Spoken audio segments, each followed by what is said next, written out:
How's it going, everybody? This is Brian at GameSense. Today we are going over the features overview for Crimson Desert.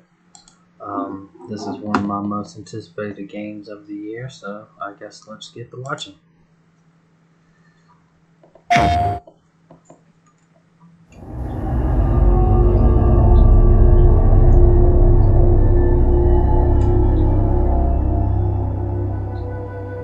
Hello everyone. Welcome to the first Crimson Desert Features Overview video. In this series, we'll be sharing information about several gameplay features and providing a look into what you can expect when you step into the world of Crimson Desert. Today, we'll cover our main protagonist Cliff and his story, as well as the open world where your journey will take place. This is the continent of Pywell, a seamless open world filled with natural beauty. Yeah, I admit the draw distances on this game are pretty impressive, and developers have already said basically everywhere you see, you can pretty much go in this game. Not to mention the graphics, the mountains, the clouds, it all looks very, very nice. Here you'll find both vast wilderness stretching as far as the eye can see, and bustling cities inhabited by residents from all walks of life. Greetings. As you explore, you may also come across ancient ruins and more just waiting to be discovered. But for all its beauty, danger lurks in all corners. Rival factions clash in deadly conflicts. Hostile forces roam the lands. And high above, in the realm known as the Abyss, a growing mystical imbalance threatens to push the world toward chaos. This is where you step in. Here, take these wings. It's time to return.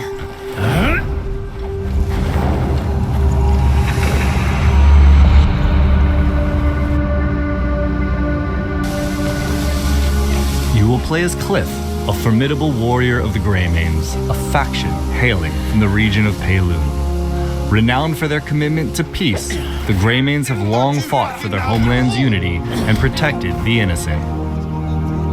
To Cliff, his fellow Greymanes are family in all but name, and he has fought with them side by side, determined to preserve unity in their lands. Rest well. But we first join Cliff in the days after that peace is shattered.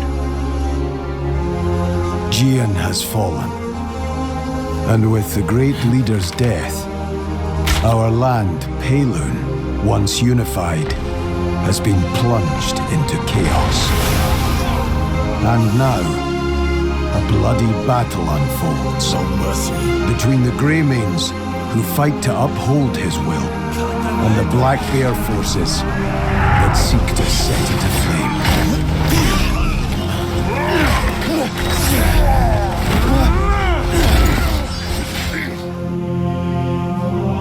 Your journey begins with reuniting the surviving Greymanes to rebuild the faction and reclaim your homeland. Black Bear bastards swore up and down you were dead. Ross! But as you venture farther, the clearer it will become that the fate of more than just the Greymanes is in your hands. Forces of greed and malice wreak havoc across the continent, while a far greater threat emerges. The gazes of dark forces are fixed on the Abyss, a mysterious realm that holds power beyond imagination. And in doing so, drives the balance of this unknown world and the continent below ever deeper into chaos. Fragments of the Abyss are falling to the lands below and lie scattered across Pywell. Defeating those that seek to use these remnants and restoring the Abyss's broken balance will be an important part of your journey. The Abyss holds what the world itself will contain, which is why they plot to open the gate. What's behind it? Pure power, raw and untamed. The moment it is claimed by a single hand, ruin is sure to follow. If we fail to do so, countless lives will be lost. We can't do this alone. Naira, gather all of the Greymaids. Consider it done. Pick fuckers! They're all fucking dead!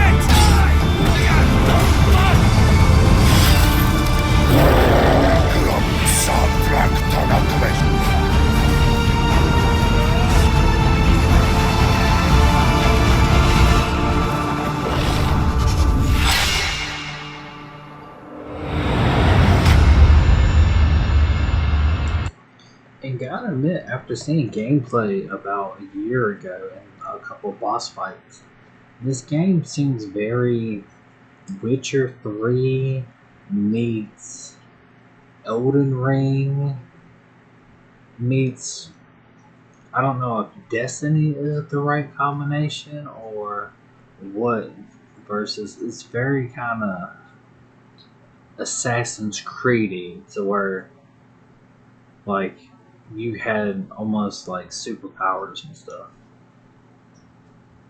But it looks a lot more polished than than the Assassin's Creed games, because Witcher 3 was, it was polished after about a year. So I'm hoping this game, because I think it was supposed to release last year originally, and I think it got delayed a year. Hopefully that means they got plenty of time to polish it. They didn't rush it, so that way they don't have to spend a year trying to fix all the bugs. And what we see is what we get. Because I'm really hoping this is a great game on launch, because this is a game I do intend on getting on launch probably. The story of Crimson Desert centers on Cliff, This way. How's the situation? but as his tale unfolds, 2 new playable characters will come to join your journey. As these characters become available, you will be able to freely explore Pywell and undertake many quests outside the main story with them.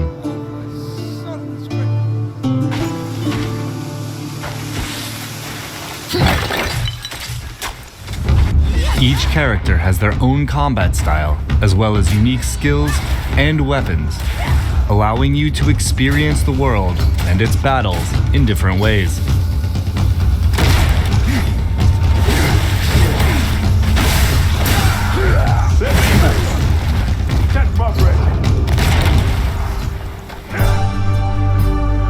Pywell is made up of 5 regions, each holding stories to be told and discoveries waiting to be found.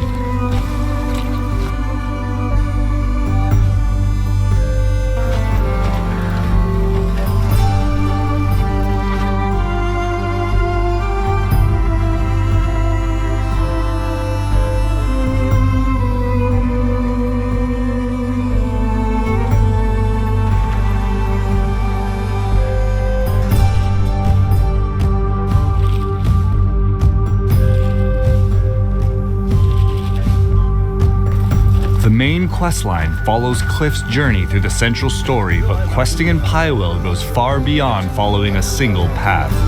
The continent is full of other tales, interesting encounters, and hidden challenges that all shape your adventure, and you're free to take them on in any order you choose. Many of Pywell's quests revolve around the factions, houses, and organizations of Pywell. Some of these quests are grand, with large-scale objectives like reclaiming fortresses and taking on formidable foes. Do you know how to drive a wagon? Would you take the reins and get me to the trading post? While others are quieter, requiring you to help residents with everyday tasks.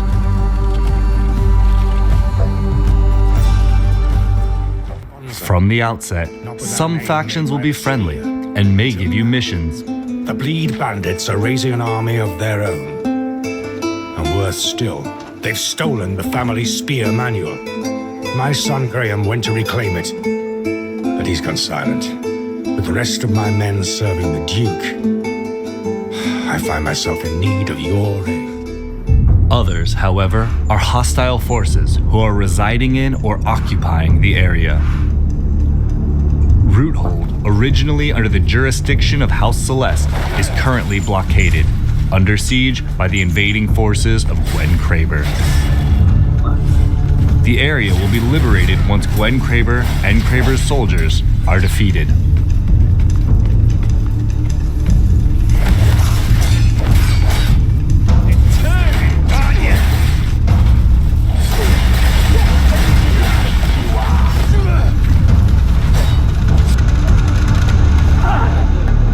Roothold is now back under the control of its rightful faction, House Celeste.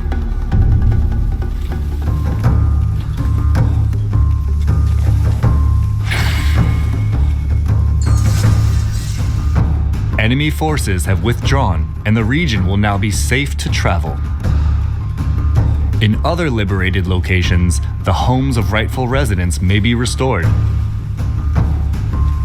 Rewards for faction quests will be helpful in your character progression, from meeting new merchants to receiving equipment for your journey and gaining access to resources like lumber, stone, and other materials you'll need to rebuild the Greymane's home.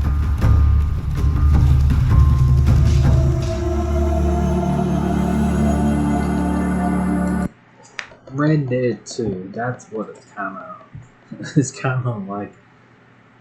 It seems like it's got a little bit of Red Dead 2 mixed in with like Elden Ring and Witcher 3 and stuff.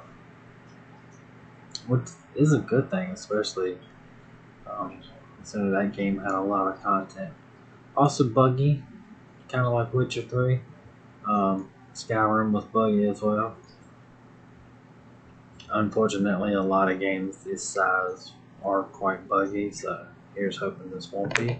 But so far, I'm liking what I'm seeing. It's probably going to be one of the best games of the year. Hoping it is. Been looking for this game, looking forward to it for a couple years. I think it got announced like 2-3 years ago. Had gameplay now shown off about a year ago. And this is looking really promising. In Pywell, exploration is more than travel. It's discovery. Whether it's finding undiscovered points of interest, hidden treasures, or simply a vantage point to take in the view, there is much that will draw your curiosity to wander.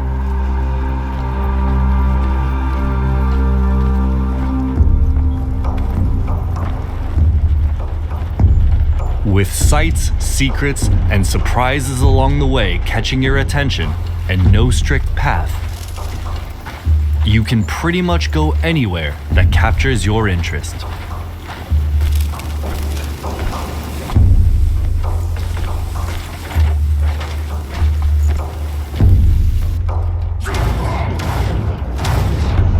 A trusty steed provides reliable travel, but Cliff himself can climb and even glide across distances.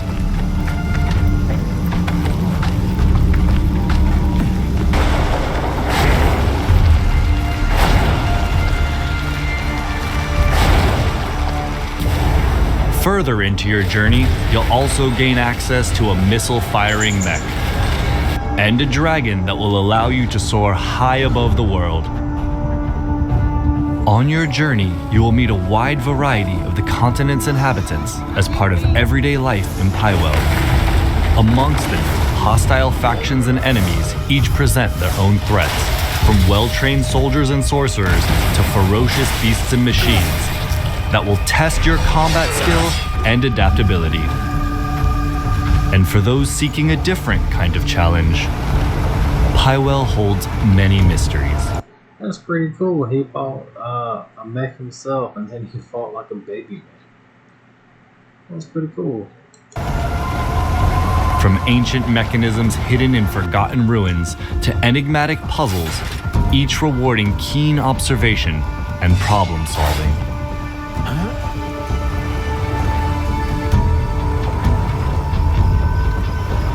Now, let's go over just some of the things you can discover out in the world. The Abyss is a mysterious realm brimming with secrets and untold power. Its influence stretches far beyond its own borders, spilling into the lands of Pywell. Fragments have fallen to the world below and lie scattered across the continent. And discovering these remnants will be an important part of your journey.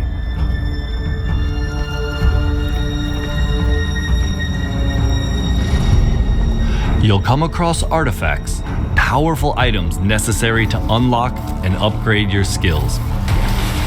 Artifacts can be earned through quests and combat, while others lie in more hidden corners of the world, waiting for those willing to stray from the beaten path.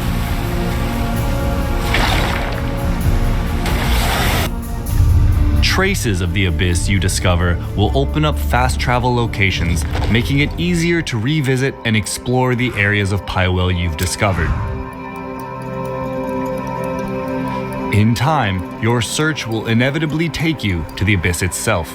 Venturing into its mysterious realms will put your wits to the test as you uncover its secrets and restore the Abyss's broken balance. Across Pywell lie valuable equipment and items, some tucked away in hidden corners, others guarded fiercely within enemy camps, forts, and strongholds. Many of the items you uncover may offer powerful and helpful advantages in combat and exploration. Even the smaller items you collect along the way can prove unexpectedly useful, benefiting those who search every path and face every challenge.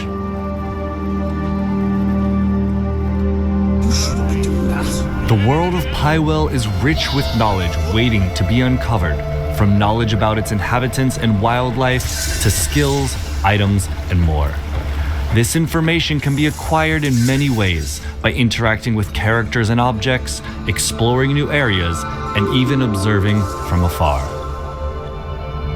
The knowledge you gather may provide clues to completing quests, open paths to acquiring new skills, or offer helpful guidance.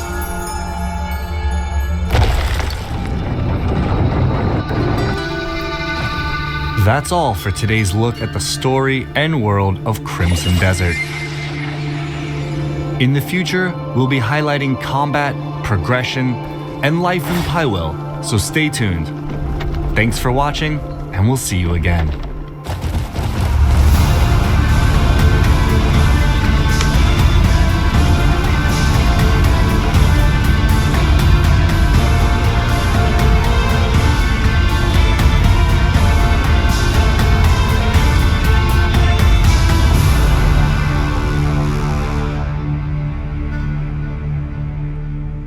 March 19th, 2026. PlayStation.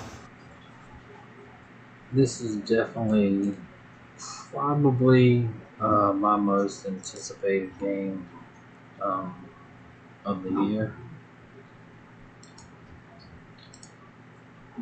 Realistically, because quite frankly,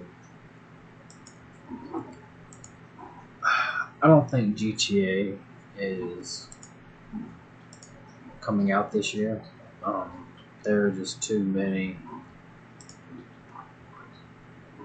There are just too many sources and leaks and rumors that that the story's still only 80% done. It might take them 10 months to finish its story.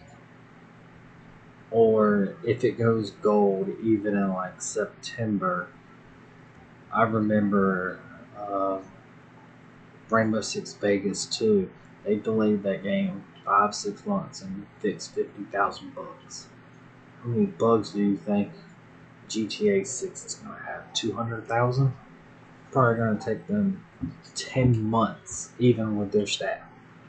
And they're firing their staff. They've already let go of like 300 people.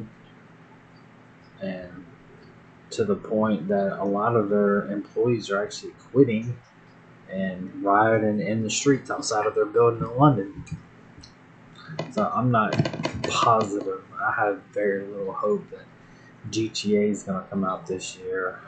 But On the positive, I think this game could very easily be like game of the year contender easily, especially if it released polished. And that's the thing with Red Dead 2 didn't release polished. Um, it had a small bug to where it could actually corrupt your save if your save hit like a specific. It was like 33.33% or something. It would like bug the save and delete itself or corrupt itself. I actually ran into that myself. Um, Elder Scrolls 5 Skyrim, they worked on that game for like 2 years, and almost every patch note was like 2 to 3 pages long. Some of the patch notes for that game were literally 12 pages long, but they would at least make it listed with like bullet points and stuff to where it was like, oh hey, this is important stuff, and they fixed it. Witcher 3, they worked on that game for like a year and a half just to make sure it was up to par. It wasn't nowhere near as buggy as Skyrim. Um, so I'm hoping this game is closer to The Witcher 3, maybe Red Dead 2 in terms of quality to where it doesn't really need many updates. The game has already went gold a couple months ago. They're working on quality of life stuff, user interface stuff. They're going to keep supporting the game after launch. They said they're looking at bringing a GTA Online type aspect to the game. When this game was leaked or shown off like first time like 2-3 years ago, this game was supposed to have kind of like a drop in, drop out co-op. There's been no mention of that at all since then, so it's probably been dropped. But I don't blame them because the drop in, drop out co-op isn't. I'm not. I kind of feel like for like a Witcher 3 game. Now I'm not gonna lie. If this game 6 months from now has drop in, drop out co-op, I'm not complaining because it'll be like playing Witcher 3 with a friend. And I got 500-600 hours in Witcher 3 by myself. Could you imagine if I had a friend and we could just go around wrecking stuff, especially late game? But I don't think it's needed. But I absolutely would probably play it for hundreds of hours if I could play it with my friends, with my wife, whoever. The only game that I think that I want equally as much as this is probably Blood of Dawnwalker. It comes out around the summer, but it's probably gonna be a shorter game than this. This is probably gonna be one of those games that you can put 100-200 hours in.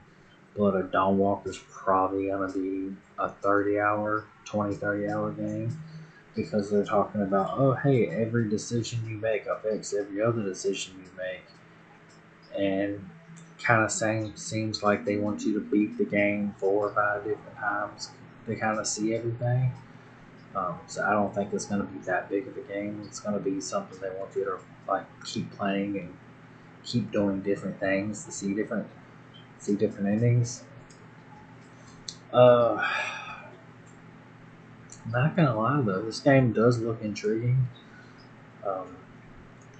It looks a little bit Red Dead 2. It's got some like Elden Ring looking bosses. It's got like Witcher 3 graphics, like Witcher 3 type characters.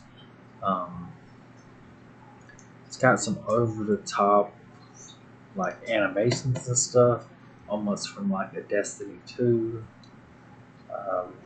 It's got like a little bit of Assassin's Creed in terms of the way it kind of seemed like they were trying to. Some of the cutscenes were just the way they seemed like they were kind of copied from like a Assassin's Creed game. Some of the aspects seem very JRPG, so it seems like a whole lot. The first game was called, I believe, Black Desert. Now, it scored pretty positively. On the low end, I think it was going 7.5s. On the high ends, I think it was going 8.5s. But it was pretty much a grind fest, from what I understand. Uh, Online only. I don't even think you could play it offline. So if you bought the disc, you still had to play online. Um, this game is, I think, very easily probably could win Game of the Year, especially if it releases in a polished condition and you could put 100 to 200 hours in it. And then if you feel like just messing around and doing what people did in Skyrim, spend a decade on it. I don't know if you could do that in this game, but who knows? Maybe you could get 300 hours, 400 hours into this game. And then if they add DLC later on, and then not to mention the GTA Online that they mentioned that they're going to be adding. So let's say you and your buddy both have this, you can kind of create a character online, both start leveling up your character. I don't know what they would be doing in terms of missions unless you're just going around raiding stuff or collecting logs to upgrade your gear or whatever, but it definitely could sound like a actually fun game. I mean, people played Elder Scrolls Online and that game was awful for the first few years. Even now, nobody really plays it. Not the way it used to be. Just because the game was... People were looking for an Elder Scrolls game to play, and that's why they bought it. This game doesn't have that Elder Scrolls following, so I'm not sure what the sales are going to look like. But I'm excited for it. I think I'm more excited for this than any other game that I think is actually going to release this year.